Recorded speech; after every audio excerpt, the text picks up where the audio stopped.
यहाँ पे पहले चेक करें कि, बल्कि इसको इंपोर्ट करें, डायरेक्ट इंपोर्ट करें, फ़ाइल को इंपोर्ट कर लें।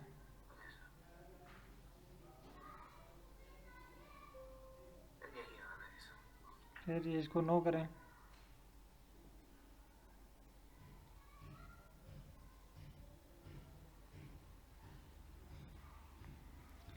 और ये लाइब्रेरी करें पहले RCPP को।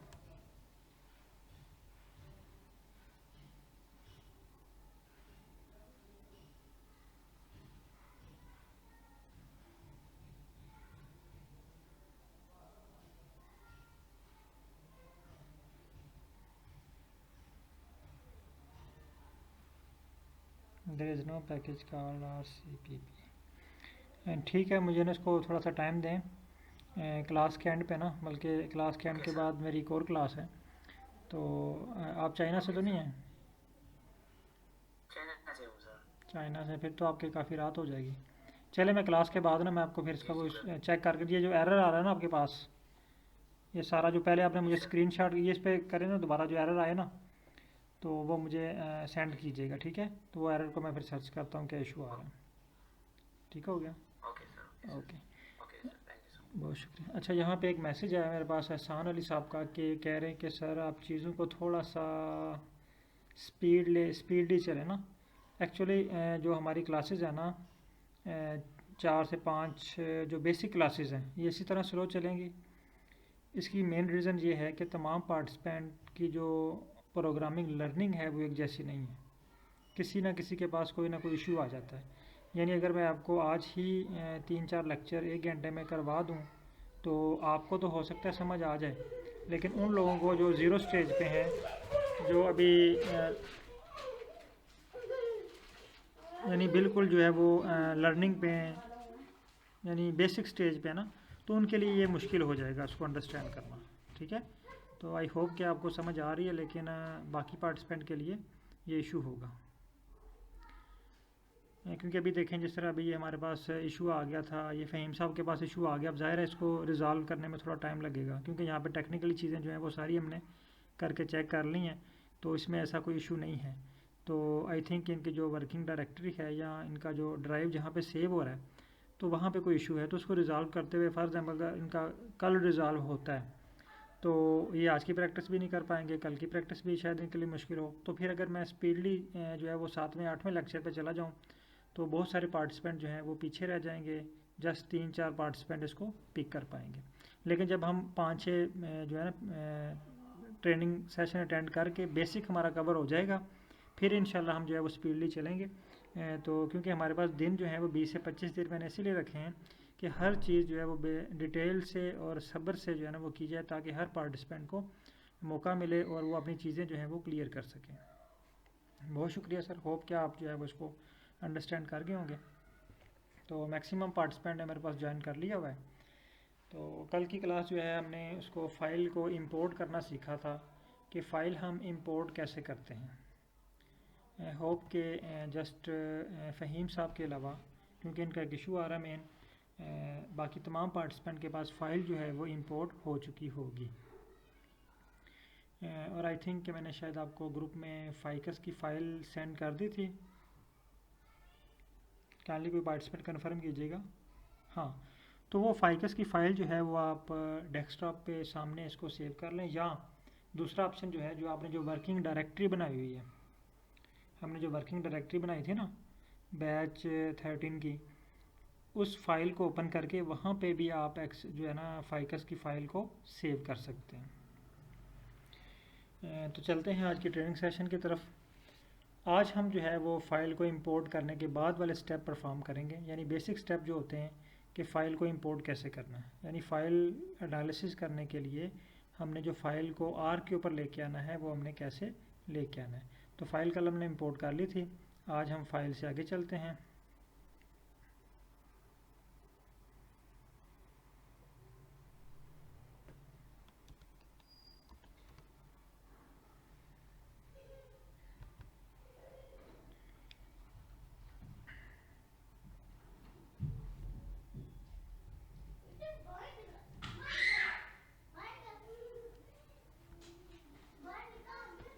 जस्ट एक मिनट मेरे पास और ओपन हो जाए।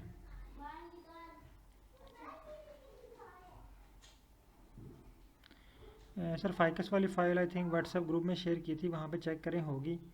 तो अगर नहीं है तो मैं अगेन शेयर कर देता हूँ, व्हाट्सएप ग्रुप में चेक करें।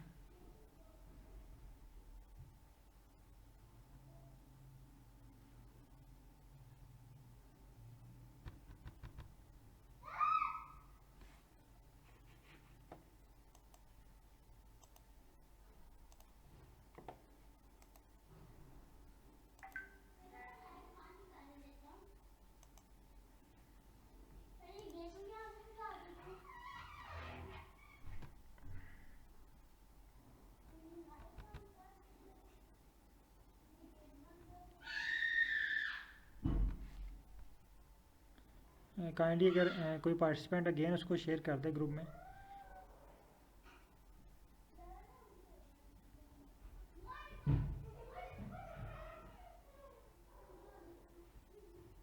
कोई भी पार्टिसिपेंट काइंडली उसको अगेन जो है वो ग्रुप में शेयर कर दे, ताकि तमाम पार्टिसिपेंट जिनके पास जो है वो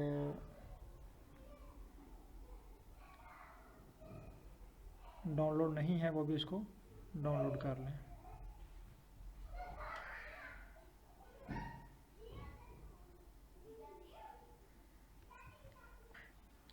अच्छा, आप में से कोई पार्टिसिपेंट विलिंगली स्क्रीन शेयर करना चाहे?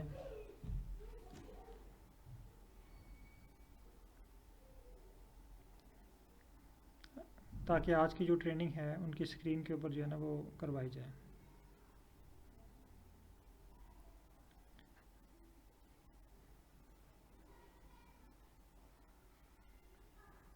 ये करामत खान साहब हैं, ठीक है सर। मैं स्क्रीन क्लोज़ कर रहा हूँ, तो आप काइंडली जो है वो स्क्रीन शेयर करें, क्योंकि मेरे पास अभी आर ओपन नहीं हो रहा।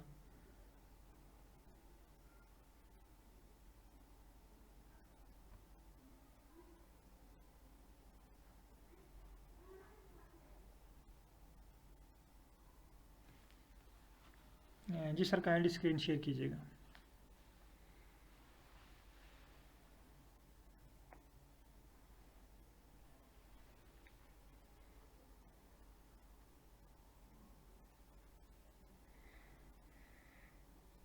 सर आर को ओपन कीजिएगा।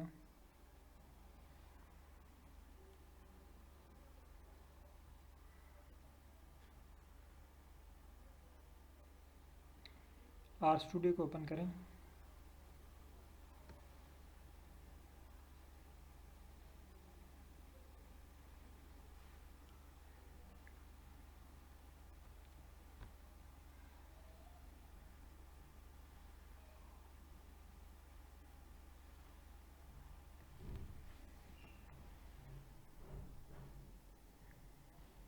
आपकी स्क्रीन क्लोज है, आर स्टूडियो नहीं शो हो रहा। चले, मैं मेरे पास आर स्टूडियो ओपन हो चुका है,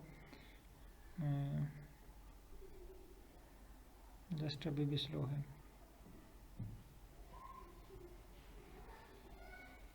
जी सर, ठीक है। अच्छा, कल हमने जो स्टेप परफॉर्म किया था, हमने फाइकस की फ़ाइल को इंपोर्ट कर लिया था। तो यहाँ तक अगेन तमाम पार्टिसिपेंट फाइकस की फ़ाइल को इंपोर्ट कर लें। अब तमाम पार्टिसिपेंट मेरे साथ यहाँ से आगे प्रैक्टिस करेंगे फाइकस की फ़ाइल के ऊपर। तमाम पार्टिसिपेंट ने फ़ाइल इंपोर्ट कर ली है फाइकस की। नेक्स्ट स्टेप पे चलें, ठीक हो गया। अच्छा, आज हम करामत साहब हैं, तो करामत साहब को सुपरवाइज़र साहब के पास भेजते हैं। अच्छा, करामत साहब जो है ना ये अपने सुपरवाइज़र के ऑफ़िस में बैठे हुए हैं। कल एक सर थे, उन्होंने जो है ना फाइकस जो है वो 20 किलोमीटर दूर से रीड एक्सेल की गाड़ी में बैठ के फाइकस को जो है वो अपने सुपरवाइज़र के ऑफ़िस तक लेके आए। अब जो करामत साहब हैं ये अपने सुपरवाइज़र के सामने बैठे हुए हैं ऑफ़िस में, और इनके सुपरवाइज़र इनसे कह रहे हैं कि करामत साहब ये जो फाइकस की फ़ाइल है इसके ऊपर एक प्लॉट बना के लाएँ, इसके ऊपर एक ग्राफ बना के लाएँ, ताकि हम देख सकें कि इसमें कोई ऐसी चीज़ है जिस पे हम मज़ीद रिसर्च कर सकते हैं, मज़ीद इससे कोई फ़ाइंड कर सकते हैं। अब करामत साहब के जहन में पहला क्वेश्चन क्या आना, ये कल मैंने आपको समझाया था कि जब भी हमें कोई टास्क मिलना है आर पे, तो फर्स्ट क्वेश्चन हमारे जहन में क्या आना चाहिए? जी सर, कौन बताएगा? जब भी हमें कोई टास्क मिले, जिस तरह हम बायो की लैब में जाते हैं, केमिस्ट्री की लैब में जाते हैं, या डेली लाइफ में कोई भी जो टास्क होता है, तो उसके लिए हमें कोई ना कोई इंस्ट्रूमेंट की ज़रूरत होती है, कोई ना कोई वे की ज़रूरत होती है, ठीक है। तो यहाँ पे हम वर्ड यूज़ करते हैं पैकेज। ये आंसर आपका बिल्कुल ठीक है, इंस्ट्रूमेंट या पैकेज। तो इनके सुपरवाइज़र इनसे कह रहे हैं कि आपने यहाँ पे प्लॉट ड्रा करके लाएं। तो प्लॉट ड्रा करने के लिए हमने कौन सा पैकेज यूज़ करना है, ये फर्स्ट क्वेश्चन आपका आना चाहिए जहन में। जिस तरह एक न्यू पार्टिसिपेंट न्यू स्कॉलर्स को एमफिल या एमएससी उसने की हो और उससे कहा जाए कि इस पे जो है वो जिंक की कंसनट्रेशन फाइंड करके आएँ, ये एक सोल्यूशन है, एक सैम्पल है, तो उसके जहन में पहला क्वेश्चन आएगा कि सर इसको मैंने किस इंस्ट्रूमेंट से चेक करना है। तो इसी तरह जब आपको कहा गया कि आप ग्राफ चेक करें, प्लॉट चेक करें, तो हमारे जहन में जो पहला क्वेश्चन आया वो ये है कि इसके लिए कौन सा पैकेज यूज़ होगा। तो हमारे सुपरवाइज़र का आंसर ये होगा कि इसके लिए जो पैकेज यूज़ होगा उसका नाम है रीड एक्सेल, सॉरी ggplot2। यहाँ पे टाइप करें काइंडली ggplot2। क्रामर साहब स्क्रीन पे टाइप करें ggplot2। हाँ, तो ये पैकेज जो है ये इंस्टॉल होगा प्लॉट बनाने के लिए, ग्राफ बनाने के लिए। अब ये पैकेजेस क्या हैं, ये हमने कल थोड़ा सा इसका कंसेप्ट देख लिया था। अब हम बात करेंगे फंक्शंस की। एक पैकेजेस होते हैं, एक फंक्शंस होते हैं। एक्चुअली हर पैकेज के अंदर डिफरेंट फंक्शन होते हैं। फॉर एग्ज़ाम्पल मोबाइल फ़ोन जो है हमारा एक इंस्ट्रूमेंट है, ये एक पैकेज है। मोबाइल फ़ोन एक पैकेज है। अब मोबाइल फ़ोन से हम जितने काम कर सकते हैं ये इसके फंक्शन हैं। मोबाइल फ़ोन से हम कॉल कर सकते हैं, ये इसका फंक्शन है। हम वीडियोस देख सकते हैं, ये इसका फंक्शन है। हम वीडियोस बना सकते हैं, ये इसका फंक्शन है। हम जो है वीडियो कॉल कर सकते हैं, ये इसका फंक्शन है। हम इस पर गेम खेल सकते हैं, ये इसका फंक्शन है। हम न्यूज़ सुन सकते हैं, हम रेडियो सुन सकते हैं। यानी जो भी काम हम मोबाइल पे परफॉर्म कर सकते हैं वो उसके फंक्शन हैं।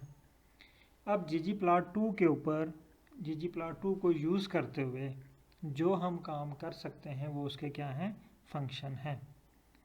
अब आपकी तरफ से क्वेश्चन आना चाहिए, सर ggplot2 पे रहते हुए हम कौन से काम कर सकते हैं, क्या क्या काम कर सकते हैं। जैसे रीड एक्सेल पे रहते हुए हम एक्सेल की फ़ाइल को इंपोर्ट कर सकते हैं, है ना।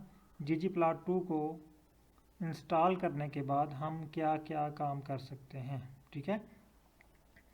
तो क्रामर साहब को उनके सुपरवाइज़र कहते हैं जी पैकेज यूज़ होगा ggplot2।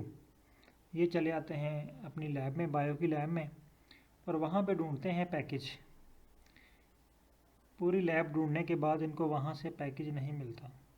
ये वापस आते हैं सुपरवाइज़र साहब के पास।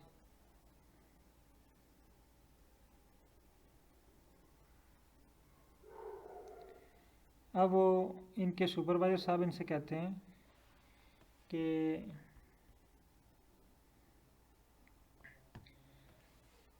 बल्कि क्रामर साहब कहते हैं कि मुझे पैकेज नहीं मिला। तो इनके सुपरवाइज़र कहते हैं कि ऐसा करें कि आप जाएं लैब अटेंडेंट के पास। ये लैब अटेंडेंट का पीसी पड़ा हुआ है स्क्रीन नंबर 4 पे। स्क्रीन नंबर 4 पे आएँ, ये कार्नर पे ये जहाँ पे बॉक्स सर्च बार बनी हुई है, हाँ ये जो पीसी है ना, ये हमारे लैब अटेंडेंट का है, हमारे असिस्टेंट का है, जहाँ पे तमाम इन्फॉर्मेशन होती है कि बॉटनी की लैब में, बायो की लैब में, केमिस्ट्री की लैब में या बिज़नेस के डिपार्टमेंट में कौन कौन से इंस्ट्रूमेंट पड़े हुए हैं, कौन कौन सी मशीनरी पड़ी हुई है, कौन कौन सा मटेरियल पड़ा हुआ है, यहाँ पे सारी इन्फॉर्मेशन है। तो यहाँ पे चेक कर लेते हैं क्या हमारे पास ggplot2 का इंस्ट्रूमेंट हमारी लैब में है। तमाम पार्टिसिपेंट ये सर्च करें और जिनके पास ये शो हो रहा है वो उसको यस करें, जिनके पास नहीं शो हो रहा वो उसको नो करें। ये देखें, ये इनके पास क्रामर साहब के पास ये ggplot2 शो हो रहा है। जिनके पास ये शो हो रहा है काइंडली वो इसको यस टाइप करें, नो। फ़हीम साहब के पास शो हो रहा है, ठीक है, और यस यस, यानी कुछ पार्टिसिपेंट ने ऑलरेडी इसको इंस्टॉल किया हुआ है तो उनके पास ये शो हो रहा है, लेकिन मैक्सिमम पार्टिसिपेंट के पास ये नहीं शो हो रहा। तो अब क्या करना है हमने, अब यहाँ पे चेक करने के बाद अगेन हम जाएंगे अपने सुपरवाइज़र साहब के पास। अपने सुपरवाइज़र साहब को हम बताएंगे कि यहाँ पे जो है ना हमारी लैब के अंदर ggplot2 का पैकेज नहीं है। वो बोलेंगे ऐसा करें कि आप जाएं एचओडी साहब के ऑफ़िस। एचओडी साहब का ऑफ़िस किधर है, इंस्टॉल के बटन में, यहाँ पे बटन पे क्लिक करें। क्लिक करने के बाद यहाँ पे आपने टाइप करना है ggplot2। ये हमने एप्लीकेशन लिख दी और इंस्टॉल के बटन पे क्लिक कर दिया। तो काइंडली तमाम पार्टिसिपेंट इंस्टॉल के बटन पे क्लिक करें और एट द एंड इसके फाइनल रिजल्ट्स देखें कि ये क्या कह रहा है कि सक्सेसफुली इंस्टॉल्ड और फेल्ड। होप कि ये आपके पास सक्सेसफुली अनपैक्ड हो जाएगा।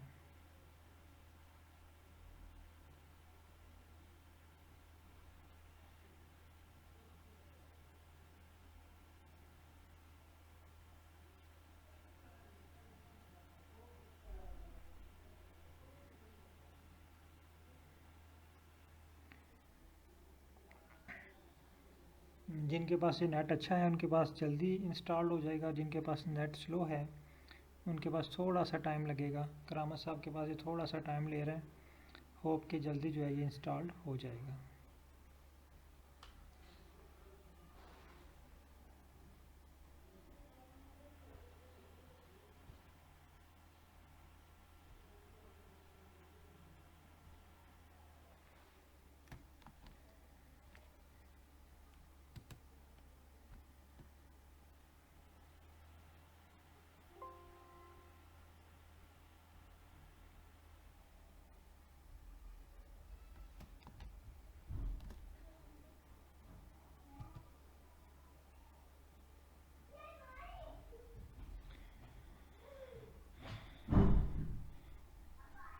हाँ, इनके पास ये भी ऑलरेडी अवेलेबल है, लेकिन अभी आप वर्किंग नहीं कर सकते। वो वर्किंग कर रहा है, अब आपको वेट करना पड़ेगा। अभी रिट्राइविंग कर रहा है पैकेज और इसको आपको वेट करना पड़ेगा जब तक ये वर्किंग कर रहा है, क्योंकि आई थिंक शायद आपके पास इंटरनेट स्लो है या आपने लैपटॉप पे काफ़ी सारी चीज़ें ओपन की हुई हैं जिसकी वजह से इसकी स्पीड जो है वो स्लो है।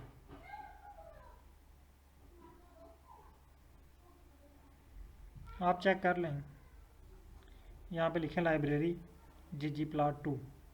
अच्छा, आप देखें कि जिन पार्टिसिपेंट के पास ये मशीनरी आ चुकी है उनकी लैब के अंदर, तो इस पर काम करने के लिए पहला काम क्या करना है, इसको ऑन करना है। दो चीज़ें पक्की जहन में बिठा लें, जब भी आपको कोई टास्क मिल रहा है ना, तो आप उस टास्क को सर लाइब्रेरी करें, इस तरह भी ठीक है, लेकिन आप जब लाइब्रेरी कर लें इसको एक दफ़ा ना लाइब्रेरी कर लें, आपकी प्रैक्टिस जो है वो होगी बार बार, तो वो ज़्यादा बेहतर है।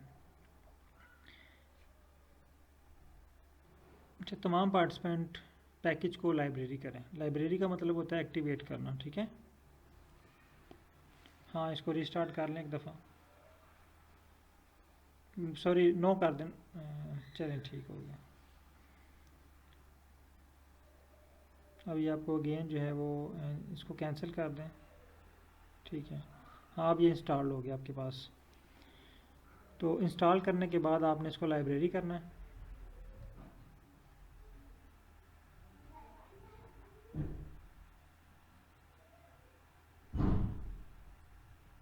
ggplot2 जी, इसको लाइब्रेरी करें। इसको यहाँ तक सेलेक्ट करके रन का बटन दबाएं।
अच्छा वेरी सॉरी एक्चुअली जो है ना आईडी मेरी एक्सपायर हो गई आज, तो मुझे पता ही नहीं चला, और उसने जो है ना वो जस्ट हमें 30 मिनट की क्लास दी। सो मैंने अगेन जो है वो लिंक आपको शेयर कर दिया, तो मैं इसको आज अपडेट कर लेता हूँ।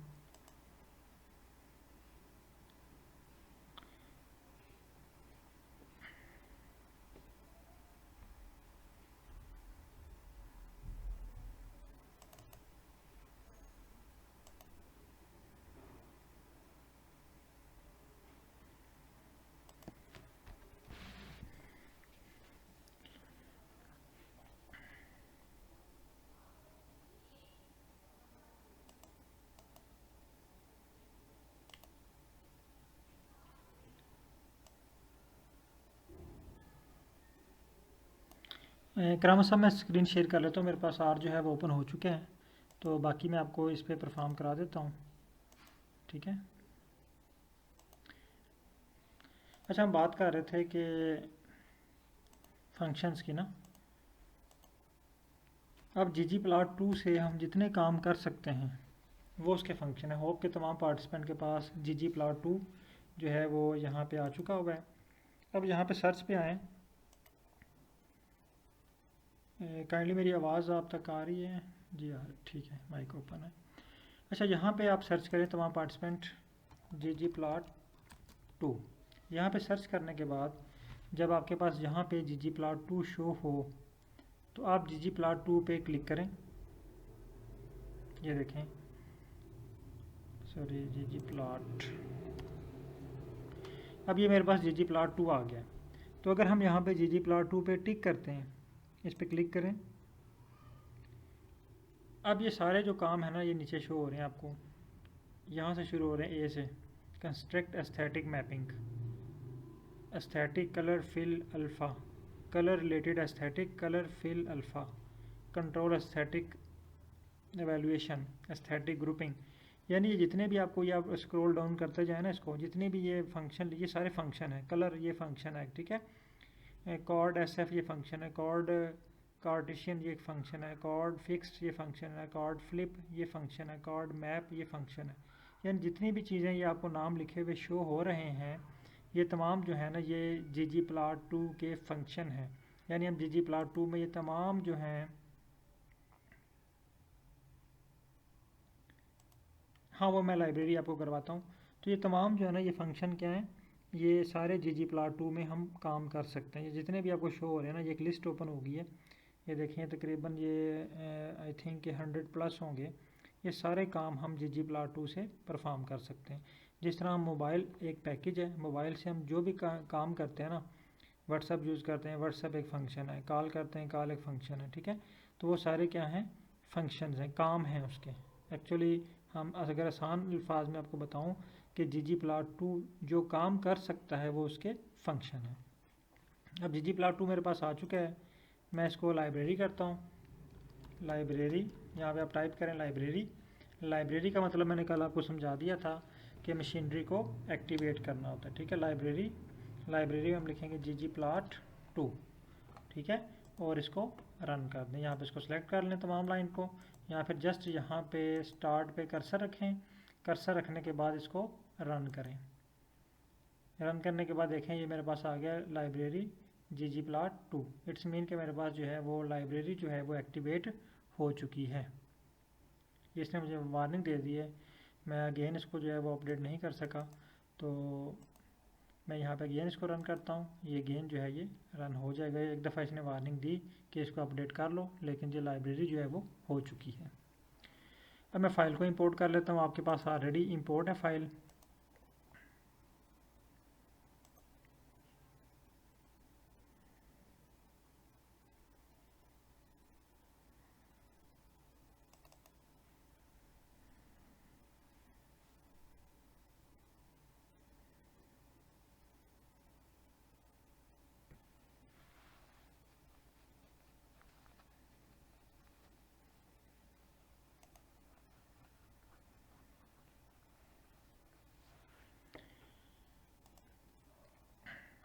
अच्छा जी, आप करामा साहब के सुपरवाइज़र से कहते हैं जल्दी से ना प्लाट बना के लाएं।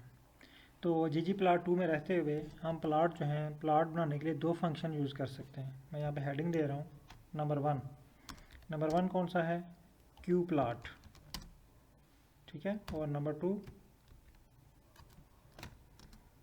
ggplot। ऊपर देखें जो पैकेज का नाम है ना वो ggplot2 है, लेकिन फंक्शन का नाम ggplot है, ठीक है। पैकेज और फंक्शन में होप कि आपको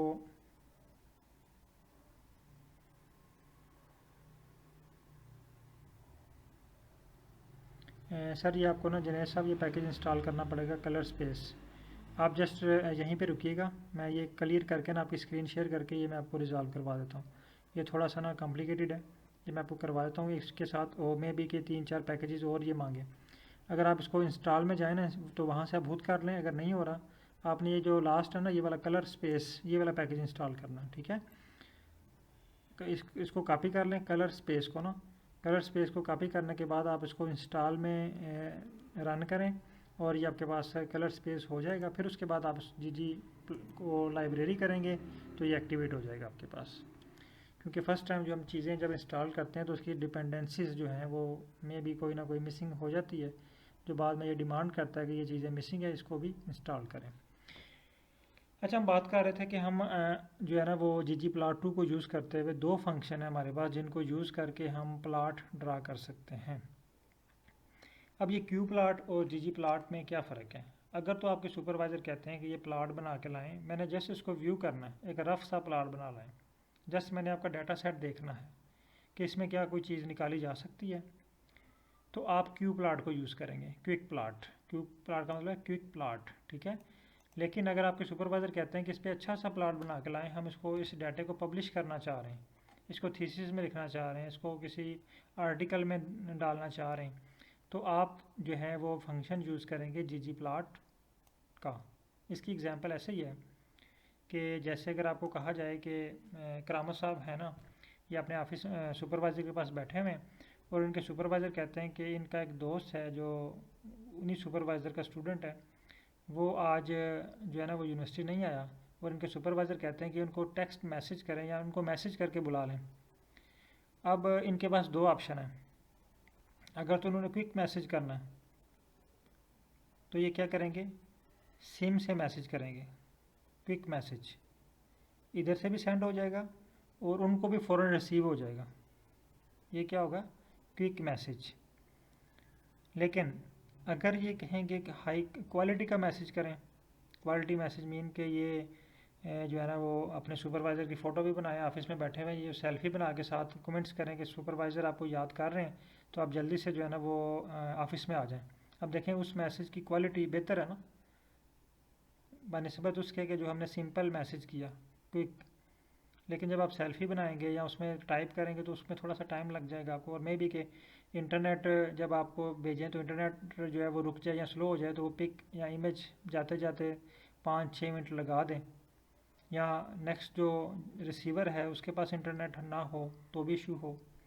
तो जो क्विक प्लाट है ये आपको क्वालिटी का नहीं होता, इतनी क्वालिटी इसकी नहीं होती, लेकिन ggplot2 इस पर थोड़ा टाइम लगता है, लेकिन इसके जो रिज़ल्ट्स होते हैं ये क्वालिटी के रिज़ल्ट होते हैं। ग्राफ जो होता है इसका हाई क्वालिटी ग्राफ होता है, उसको आप पब्लिकेशन के लिए जो है वो भेज सकते हैं। तो अब इनके ऊपर हमें तो सर ने कहा है जी क्विक प्लाट बना के लाएँ, हम जस्ट डाटा चेक करना चाह रहे हैं, ठीक है।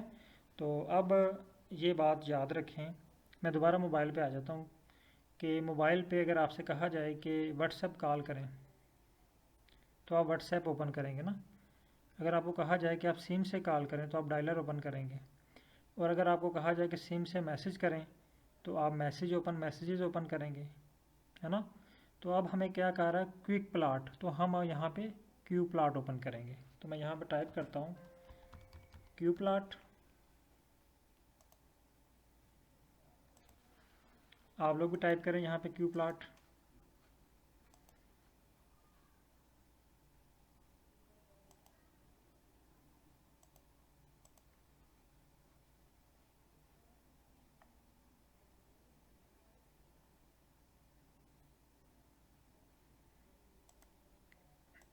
क्यू प्लाट ओपन करने के बाद बल्कि जब यहाँ पे आप क्यू प्लाट लिखेंगे तो यहाँ पे आपके पास एक ऑप्शन आएगा, ब्रैकेट डाल दें, ठीक है। ब्रैकेट डालने के बाद यहाँ पे आपने सबसे पहले इसको बताना है डाटा, डाटा इक्वल हमारे पास है फाइकस का। ये मैं अभी कोड आपको लिखवा रहा हूँ, फिर मैं आपको इसकी डिटेल में समझाता हूँ ये क्या चीज़ें हैं, ठीक है। फिर हम यहाँ पे एक्स एक्सिस पे लिखते हैं अगेन फाइकस, $, ये भी आप जस्ट इसको टाइप कर लें, इस तरह मैं टाइप कर रहा हूँ, ठीक है। फिर मैं भी आपको ये समझाता हूँ, फिर कॉमा, फिर फाइकस लिखें, $, फाइकस के बाद यहाँ पे $, फिर यहाँ से कोई एक सिलेक्ट कर लें, सेपल लेंथ सेलेक्ट कर लें, ठीक है। और एंड पे geom इक्वल स्ट्रिंग या इन्वर्टेड कामा या डबल कामा, इसमें आपने लिखना है पॉइंट। ये स्क्रिप्ट आपने भी लिख लें।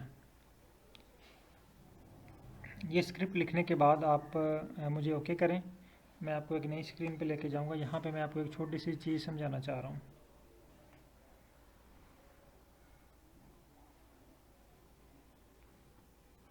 बल्कि ये मैं आपको ना, ओके हो गया, ठीक है।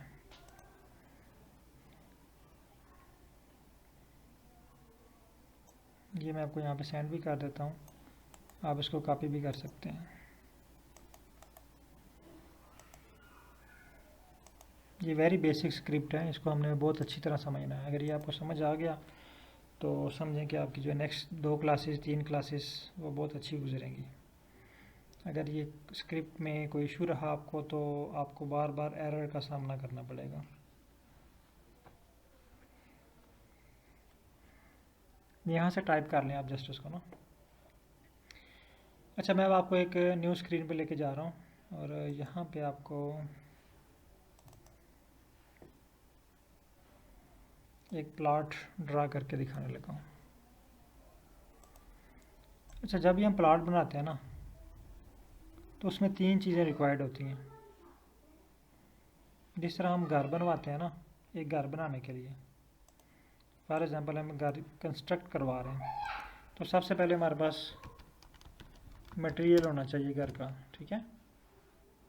फिर मैप यानी मटेरियल होना चाहिए या पैसे होने चाहिए, ठीक है। पैसे होने चाहिए या मटेरियल, फिर उसके बाद मैप होना चाहिए हमारे पास। मैप के बाद शेप, मकान की शेप कैसी है, ठीक है, आउटर लुक कैसी है। 3 चीज़ें हमारे पास होनी चाहिए।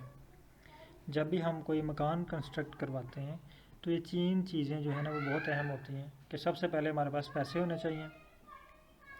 पैसों के बाद जो हमारी ज़मीन है जिस पे हमने मकान बनाना है, हाउस बनाना है, होम बनाना है, वहाँ पे हम उसका मैप ड्रा करते हैं। हमें पता होता है कि हमने किस साइड पे मेन गेट रखना है, किस साइड पे हमने हॉल बनाना है, कहाँ पे हमने किचन बनाना है, कहाँ पे हमने जो है ना वो बेडरूम बनाना है, कहाँ पे बाथरूम होंगे, ठीक है। तो ये सारी चीज़ें ऑलरेडी जो हैं वो डिफाइंड होती हैं मैप में। फिर उसके बाद मैप के बाद जो मकान कंप्लीट होता है तो उसकी आउटर लुक कैसी होगी, बाहर का जो स्ट्रक्चर है, यानी बाहर से मकान गोल नज़र आएगा, चौरस है, डिज़ाइनिंग है, ठीक है, सिंपल है, तो डिफरेंट शेप्स नज़र आ रही होती हैं। सेम इसी तरह प्लॉट के भी 3 अहम कंपोनेंट होते हैं। जब भी हम कोई प्लॉट ड्रा करते हैं ना उसके 3 अहम कंपोनेंट होते हैं। नंबर 1, अगर यहाँ पे हम प्लॉट ड्रा करके देखें, प्लॉट ये इसको हम इस पॉइंट को हम कहते हैं ओरिजिन पॉइंट, ठीक है। ये वाला जो होता है इसको हम कहते हैं एक्स एक्सिस कहते हैं, इस एक्सिस को हम कहते हैं वाई एक्सिस। अब हम जब प्लॉट ड्रा कर रहे हैं तो हमारे पास 3 चीज़ें होनी चाहिए। नंबर 1, हमारे पास मटेरियल होना चाहिए जिस पे हमने प्लॉट ड्रा करना है ना। मटेरियल से मुराद हमारे पास डाटा होना चाहिए, ठीक है। डाटा टेबल फॉर्म में, एक्सेल की फॉर्म में, ये डाटा, ठीक है। अब हमारे पास डाटा भी है एक्सेल की फ़ाइल में जिसका नाम है फाइकस। सेकंड, हमारे पास मैप होना चाहिए। मैप से मुराद ये है कि हमने कौन से वेरिएबल को, फॉर एग्जांपल वेरिएबल 1 है, 2 है, 3 है, 4, 5, 6। हम कौन से वेरिएबल को एक्स एक्सिस पे रखना चाहते हैं? फॉर एग्जांपल हम वेरिएबल 1 को एक्स एक्सिस पे रखना चाह रहे हैं, वेरिएबल 2 को, 3 को, 4 को और 5 को और 6 को, ठीक है, हम रखना चाह रहे हैं वाई एक्सिस पे। जस्ट हमने एक्स एक्सिस पे क्या रखा, वेरिएबल 1, और बाकी को हम जो है वो वाई एक्सिस पे रखना चाह रहे हैं। तो ये हमने मैप कर लिया, इसको कहते हैं मैपिंग करना। इसको क्या कहते हैं? मैपिंग करना, यानी डिफाइन कर लेना कि हमने एक्स एक्सिस पे कौन से वेरिएबल को रखना है, किस पैरामीटर को रखना है। वेरिएबल से मीन, वेरिएबल का मतलब होता है यहाँ पे कॉलम, ठीक है, ये जो कॉलम नज़र आ रहा है ना आपको, ये इस तरह, इसका मतलब होता है वेरिएबल। ये हमारे पास 6 वेरिएबल्स हैं, 6 कॉलम है, 6 वेरिएबल हैं। जबकि ये जो रोज़ होती हैं इसको कहते हैं ऑब्जर्वेशन। अच्छा, 2 चीज़ें क्लियर हो गई। तीसरी चीज़ है इसकी शेप। तो यहाँ पे शेप के लिए जो वर्ड यूज़ होता है उसको कहते हैं जियोमेट्री।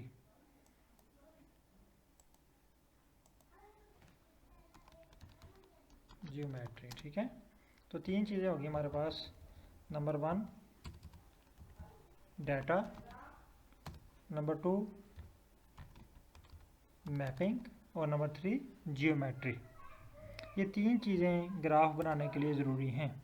इन तीनों चीज़ों का आपको पता होना चाहिए। डाटा हमने कहाँ पे लिखना है, मैपिंग में हमने क्या बताना है, और ज्योमेट्री हमने क्या रखनी है। तो यहाँ पे ज्योमेट्री का मतलब ये है टाइप ऑफ ग्राफ। ज्योमेट्री का मतलब क्या है यहाँ पे? टाइप ऑफ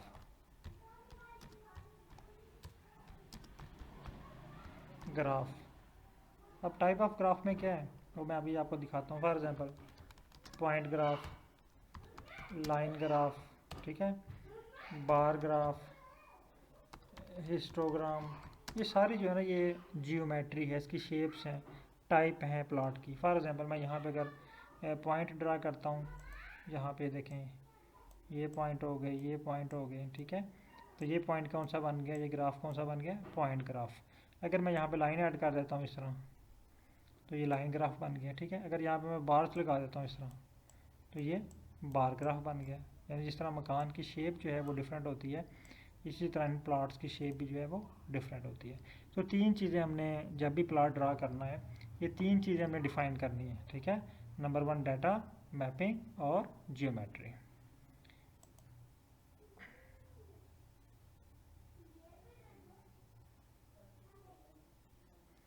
डाटा से मुराद ये है कि हमने यहाँ पे जो हमारी एक्सेल फाइल का नाम है ना वो हमें लिखना है, ठीक है। तो हमारे पास यहाँ पे वो भी मैं आपको क्लियर करता हूँ।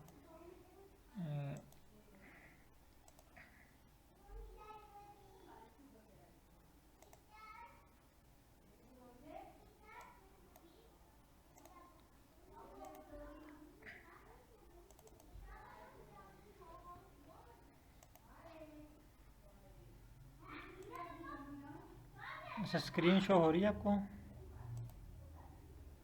हो रही है, ठीक है। अच्छा, हम बात कर रहे थे कि डाटा की ना, आप देखें मैं यहाँ पे अगेन, पहले मैंने आपके सामने कोड लिखा जल्दी जल्दी में, अब मैं आपको ये कोड अगेन मैं आपको लिख के दिखाता हूँ। पहले आपने कोड लिखा, आपको कोई समझ नहीं आई, होप कि अब आपको इस बात की समझ आ जाएगी। अब वो मैंने इसलिए लिखा था ताकि आपको डिफरेंस पता चले कि वो चीज़ समझने से पहले हमने कोड को कितना समझा, और वो समझने के बाद हमें कोड के बारे में क्या पता चल रहा है। तो अब हमने जिस फंक्शन में काम करना है ना, उस फंक्शन को पहले ओपन करना है। उस फंक्शन का पहले नाम लिख लेना है, क्यू प्लॉट। क्यू प्लॉट लिखने के बाद आपने यहाँ पे लगानी है ब्रैकेट्स, ठीक है। ब्रैकेट में आपने लिखना है डाटा, यानी पहला स्टेप हमारे पास क्या होना चाहिए, डाटा इक्वल फाइकस, यानी आपने फाइल का नाम लिखना है। डाटा इक्वल मीन कि आपने यहाँ पे फाइल का नाम लिखना है, यानी एक बात हमने उसको बता दी, फिर कॉमा। अब हमने यहाँ पे बताना है एक्स एक्सिस में, पहले हमें इसको डिफाइन करना है एक्स एक्सिस। तो यहाँ पे एक्स एक्सिस लिखने की ज़रूरत नहीं होती, यहाँ पे जस्ट हमने एक्स एक्सिस पे जिस वेरिएबल को रखना चाह रहे हैं, मेरे पास अगर मैं आपको दिखाऊं यहाँ पे फाइकस की फ़ाइल में, ये वाली फ़ाइल में, ये देखें 1 2 3 4 5 वेरिएबल हैं, और यहाँ पे समरी भी हमें दे रहा है। अगर आप स्क्रीन नंबर 3 में देखें यहाँ पे आपको ये समरी दे रहा है और ये बता रहा है कि ये आपके पास 150 ऑब्जर्वेशन हैं और 5 वेरिएबल हैं। 150 ऑब्जर्वेशन और 5 वेरिएबल्स।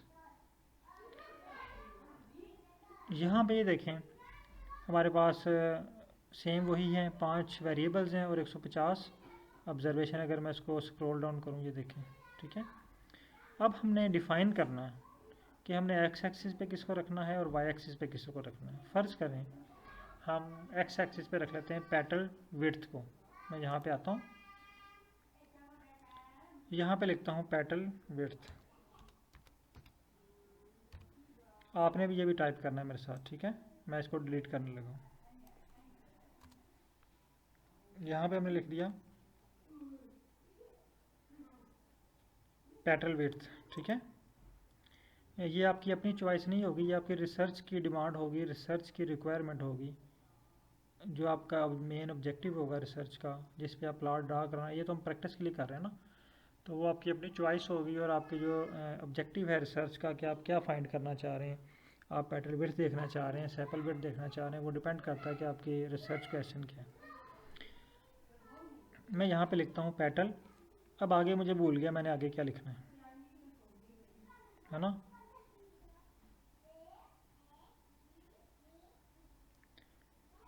सर ये स्टेप बाय स्टेप आपको सारी चीज़ें पता चल जाएंगी आपने किसको कहाँ रखना है।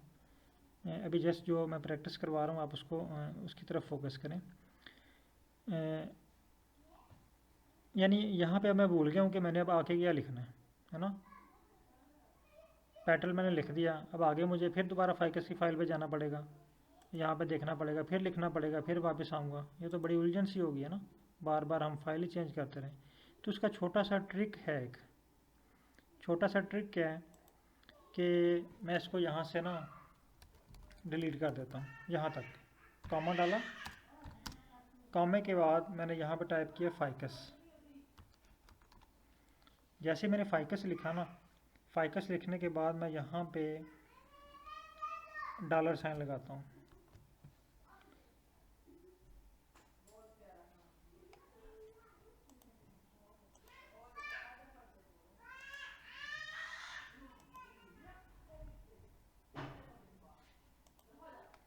फाइकस लिखने के बाद यहाँ पे जब आप डॉलर साइन लगाएंगे तो आपके पास एक लिस्ट ओपन होगी। मेरे पास आई थिंक ये नहीं हो रही है, होगी ओपन, ठीक है। तो आपके पास भी इस तरह की लिस्ट ओपन हो जाएगी। यहाँ से आप चूज़ कर सकते हैं। यहाँ से चूज़ करने के दो फ़ायदे हैं। एक तो आपको बार बार फाइकस वाली फ़ाइल पे नहीं जाना पड़ेगा। ये तो जस्ट हमारे पास 5 वेरिएबल है ना। अगर हमारे पास बहुत ज़्यादा वेरिएबल्स हों, बहुत ज़्यादा डाटा हो, तो हम तो जो है वो एक एक करके अगर देखते रहें तो सारा दिन इसी काम में लगे रहेंगे ना। तो यहाँ से आप जस्ट फाइकस डॉलर साइन और यहाँ से चूज़ कर लें। फॉर एग्जांपल हम चूज़ कर लेते हैं पेटल विड्थ। ये हमने रख लिया एक्स एक्सिस पे। हमेशा याद रखें जब आप पहला चूज़ करेंगे तो वो एक्स एक्सिस पे होगा, फिर यहाँ पे कॉमा, फिर अगेन फाइकस डॉलर साइन। यहाँ से हम कोई और चूज़ कर लेते हैं, सैंपल लेंथ चूज़ कर लेते हैं, ठीक है। सैंपल लेंथ चूज़ कर लिया। अब हमारे 2 स्टेप मुकम्मल हो गए ना। यानी हमने डाटा भी हमारे पास है, मकान का मटेरियल भी है और मैप भी हमने बना लिया। हमें पता चल गया कि हम एक्स एक्सिस पे किसको रखना चाह रहे हैं और वाई एक्सिस पे किसको रखना चाह रहे हैं, ठीक है। अब थर्ड चीज़ आ जाती है इसकी शेप। अब हमने ये भी तो बताना है ना हमने किस टाइप का ग्राफ बनाना है। तो शेप के लिए एक वर्ड मैंने यूज़ किया था ज्योमेट्री, 3rd नंबर पे ना। जब मैंने आपको अभी वाइट बोर्ड पे एक ग्राफ बना के दिखाया तो वहाँ पे पॉइंट नंबर 5 पे मैंने आपको 3 पे मैंने आपको बताया ज्योमेट्री का मतलब होता है टाइप ऑफ प्लॉट्स। यहाँ पे लिखें जियोम। ज्योमेट्री का जो कोड है वो उसका नाम है जियोम। इस तरह लाइब्रेरी के का मतलब होता है एक्टिवेट करना, ठीक है। इसी तरह जो है जियोम का मतलब होता है टाइप ऑफ ग्राफ। अब यहाँ पे हम टाइप ऑफ ग्राफ बताएंगे। टाइप ऑफ ग्राफ बताने के लिए मैं इसको इक्वल का साइन और आगे इन्वर्टेड कॉमा, यहाँ पे मैं लिखता हूँ पॉइंट। आप भी टाइप करें इस तरह पॉइंट।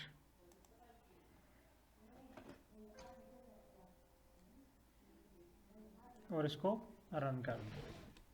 पॉइंट लिखें और इस कोड को रन करें।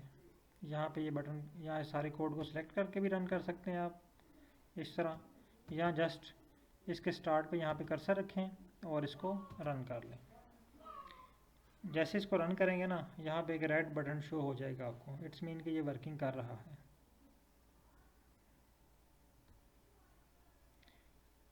अब देखें इसने मुझे जो है ना वो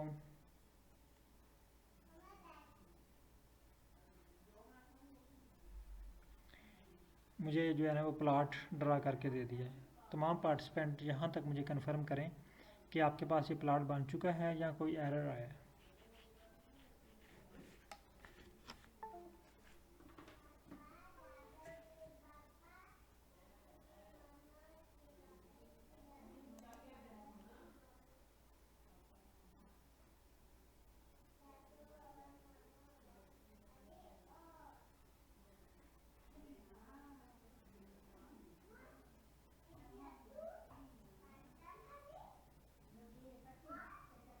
जी काइंडली तमाम पार्टिसिपेंट मुझे कंफर्म करें कि यहाँ तक आपके पास प्लॉट जो है वो बन चुका है कि नहीं बना।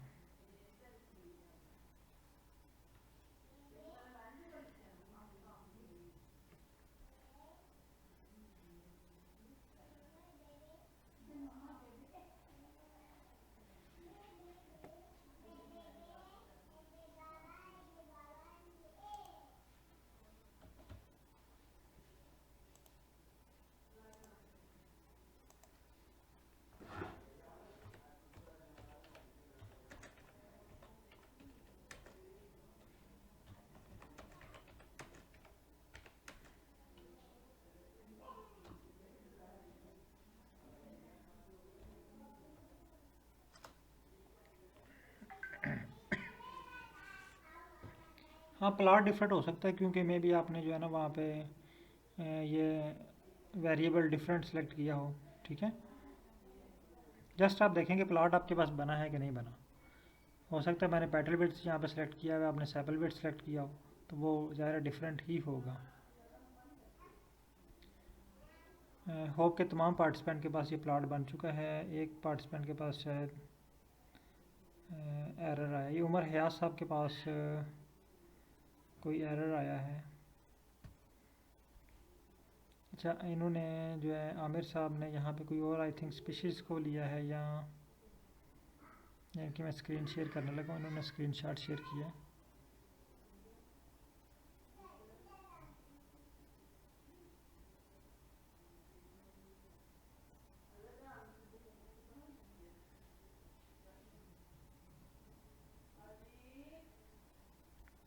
यहाँ पे हाँ इनके पास डिफरेंट आया और इन्होंने ना पेटल विड्थ और सेपल लेंथ के दरमियान ग्राफ बनाया। ठीक है, अब यहाँ पे वो हमें कह रहा है जी, एक बात कह रहा है, बात वो मैं ये कह रहा है कि ये जो आपने यूज़ किया है ना डॉलर साइन, मैं इसको डिस्करेज करता हूँ। ये देखिए नीचे इसने लिखा हुआ है, वो कह रहा है इसके बजाय ये आप इसको काट दें, क्योंकि हमने तो इससे अपना काम ले लिया ना, हमारा अब इससे कोई काम नहीं है। हम डॉलर साइन और फाइकस को काट देते हैं। वो कह रहा है ये अच्छा नहीं लग रहा है, देखें ना हमारे ग्राफ में भी लिखा हुआ है फाइकस डॉलर साइन सेपल लेंथ, तो हम इसको डिलीट कर देते हैं। इसको डिलीट कर दिया और इसको अब अगेन रन करते हैं।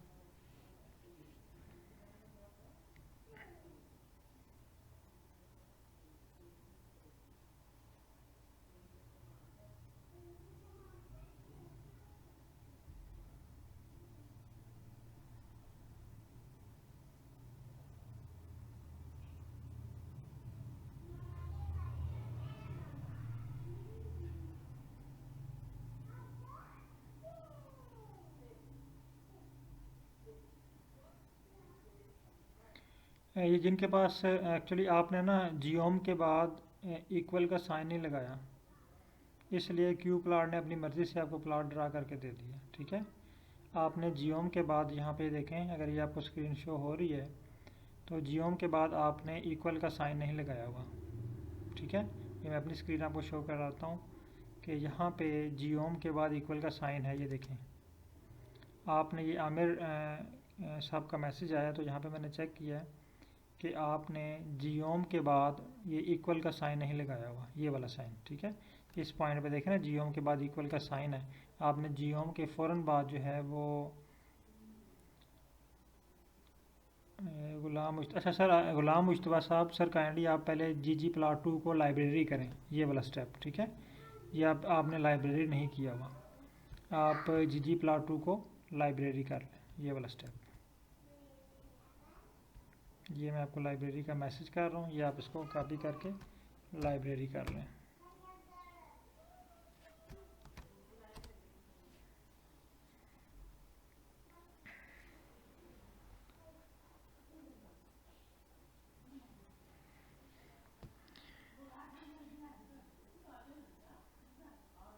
आपने उसमें उसका स्क्रीनशॉट देखे ना, तो आपने उसमें कोई छोटी सी गलती की होगी,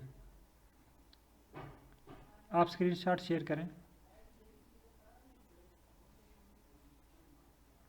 मुबीन और रहमान साहब स्क्रीनशॉट शेयर कीजिएगा।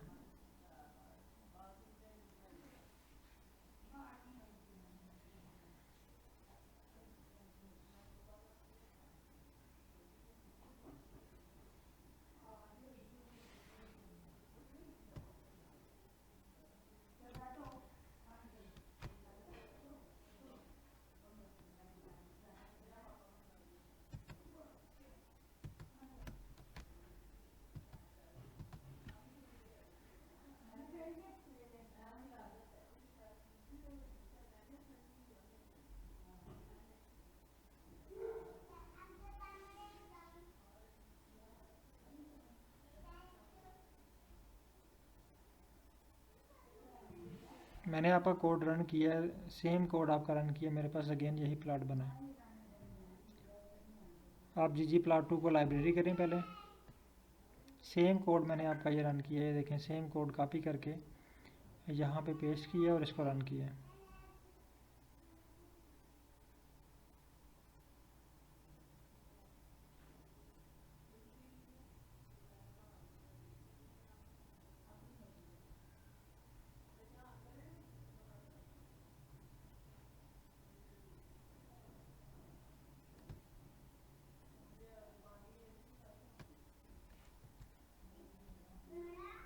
ये कोड मैं यहाँ पे कॉपी किया और सेम कोड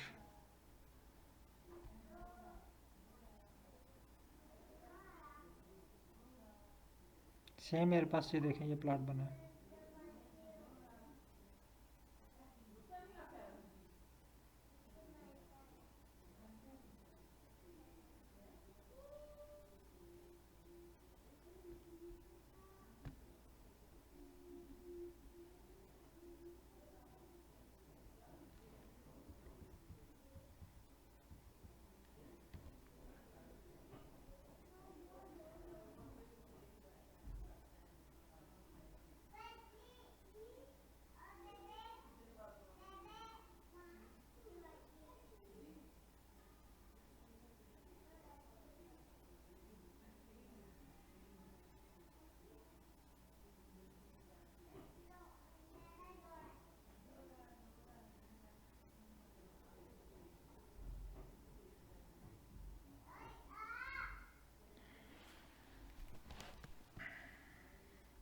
अच्छा, ये इतना बड़ा इशू नहीं है, जस्ट ये रिज़ॉल्व हो जाएगा।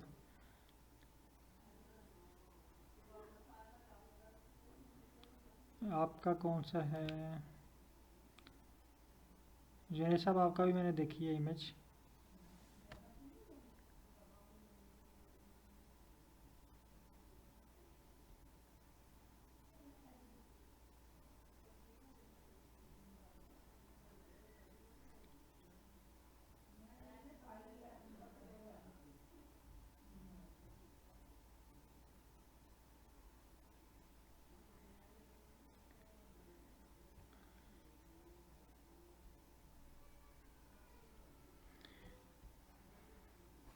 आप में से कोई काइंडली स्क्रीन शेयर करेगा जिनके पास ये इशू आ रहा है? नेफ्ता, आप डॉक्टर नेफ्ता, आप स्क्रीन शेयर करेंगे?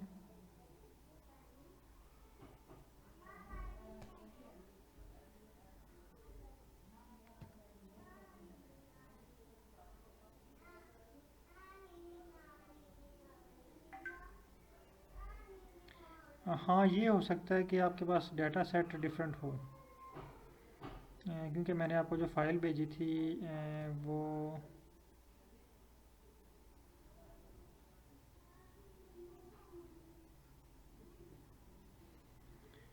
अगर आप देखें यहाँ पे तो आपके पास फाइकस की फ़ाइल इसी तरह शो हो रही है। ये डाटा चेक करें जो मैंने आपको सेंड किया है। 5 वेरिएबल और 150 ऑब्जर्वेशन शो हो रही हैं। और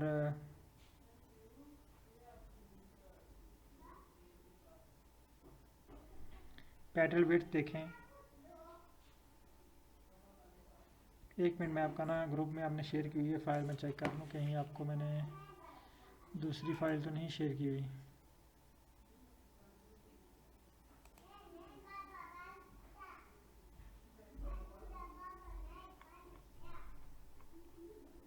फ़ाइल तो सेम है। अच्छा, फ़ाइल डिफरेंट है आपके पास, सॉरी। नहीं, ये ग्रुप में अब आपने शेयर की हुई है, ये किसने शेयर की है?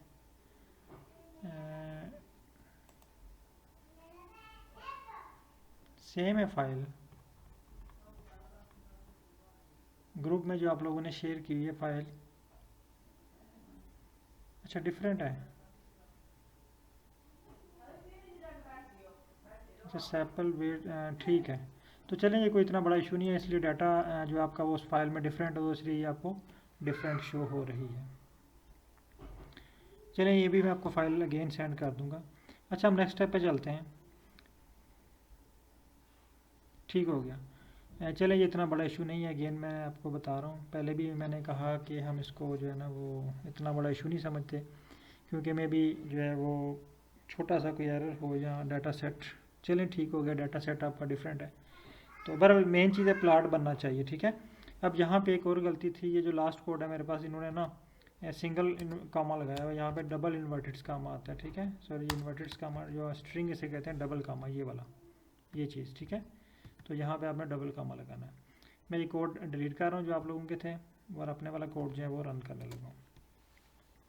अच्छा, यहाँ पे अब जो है ना वो करामत साहब के आप सुपरवाइज़र कहते हैं जी प्लाट तो आपका बन गया है। आप ऐसा करें कि आप इसको ना ये कुछ समझ नहीं आ रही ना, ये कौन सी स्पीशीज़ का डाटा है, इसको स्पीशीज़ की बेस के ऊपर ना डिफ्रेंशिएट करके लाएं। स्पीशीज़ की बेस के ऊपर इसमें कलर करें। तो आप जस्ट यहाँ पे कॉमा डालते हैं, यहाँ पे हम लिखते हैं कलर, COL, कलर का कोड है COL, कलर, ठीक है। यहाँ पे हम टाइप करते हैं कलर। कलर पर टाइप करने के बाद अब यहाँ पे हम लिखते हैं स्पीशीज़, स्पीशीज़ का S कैपिटल। अच्छा, यहाँ पे मैं एक चीज़ आपको क्लियर कर दूँ कि R जो है ये एक केस सेंसिटिव है, स्पेलिंग और अपर और लोअर केस सेंसिटिव, यानी अगर आप स्पेलिंग मिस्टेक करेंगे ये आपको एरर दे देगा। अपर केस या लोअर केस आप वर्ड लिखेंगे या लेटर लिखेंगे तो भी वो आपको एरर दे देगा। जो कुछ आपके डाटा सेट में है, जो कुछ आपकी फ़ाइल में है, वही सेम टू सेम आपने यहाँ पे टाइप करना है। अब मैं यहाँ पे आपको छोटी सी गलती करके दिखाता हूँ। यहाँ पे स्पीशीज़ का मैं स्मॉल लिखने लगा हूँ, ठीक है। अब देखें ये क्या एरर देता है हमें। देखें, इसने ग्राफ भी नहीं रन किया और नीचे मुझे एरर दे दिया कि स्पीशीज़ नॉट फाउंड। ये देखें, स्पीशीज़ नॉट फाउंड। इसका मतलब ये है कि हमने इसको जो है ना वो कैपिटल करना है, तो फिर ये समझेगा कि मेरे पास स्पीशीज़ है। इसको रन करते हैं।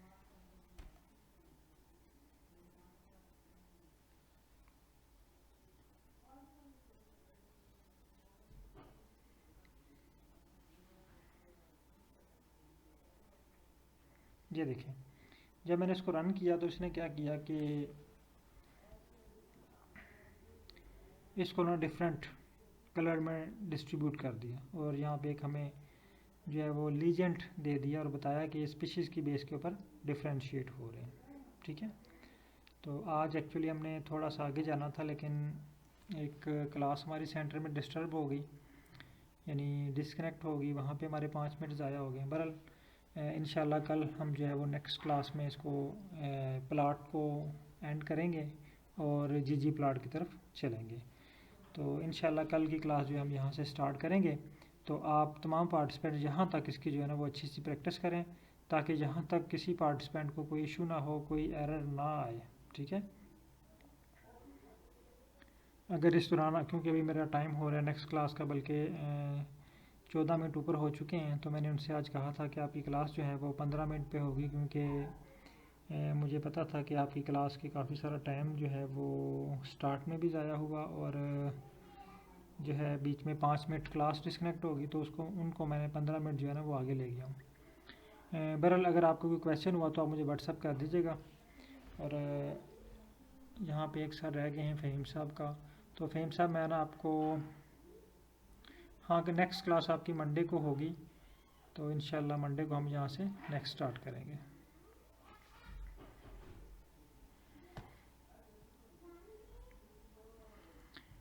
ओके सर, अल्लाह हाफिज़।